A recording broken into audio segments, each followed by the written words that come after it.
On prend la direction de la Sorbonne qui attire encore aujourd'hui des étudiants du monde entier. Créée il y a 8 siècles, la Sorbonne est aujourd'hui le siège du rectorat d'académie et de la chancellerie des universités de Paris. Regardez, elle fourmille de trésors d'architecture, aussi bien à l'intérieur qu'à l'extérieur. Regardez. Allez, c'est parti, direction la cour d'honneur.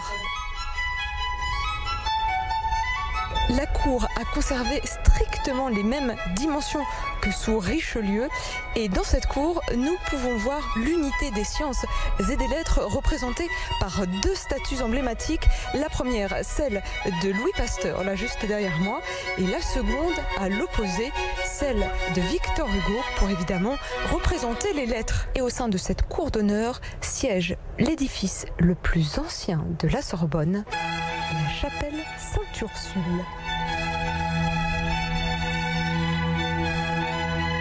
Qu'est-ce que ce monument religieux fait au sein de la Sorbonne ? Il faut savoir que les études à l'origine à l'Université de Paris sont surtout des études dans le domaine de la théologie. Ce qui fait que le plus souvent, donc, ça se passe autour d'églises. Alors nous sommes en fait ici devant le cénotaphe du tombeau de Richelieu.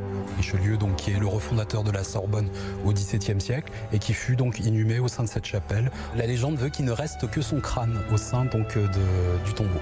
Alors c'est une idée et c'est pour BFM Paris parce que ce lieu est habituellement fermé au public. De quoi s'agit-il ?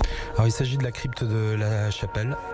Cette crypte sert en fait à la mémoire donc de 12 professeurs donc de la Sorbonne qui ont donc perdu la vie pendant la Seconde Guerre mondiale. Et nous avons aussi une urne qui accueille les cendres de 4 des martyrs du lycée Buffon. Je crois que maintenant on va aller dans un lieu un peu plus commun à la Sorbonne. On va aller dans le grand amphithéâtre. Donc j'ai l'accoutrement qu'il faut, le sac sur le dos, du papier, un crayon et les lunettes pour paraître plus sérieuse.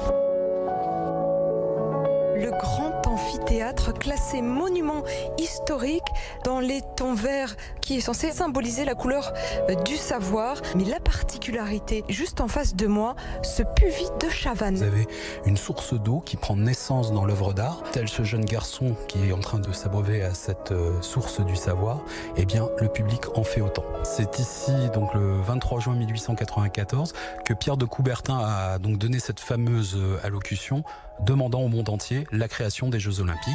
Waouh, mais c'est incroyable ici, où est-ce qu'on est ? C'est dans le péristyle, c'est ça ? Tout à fait.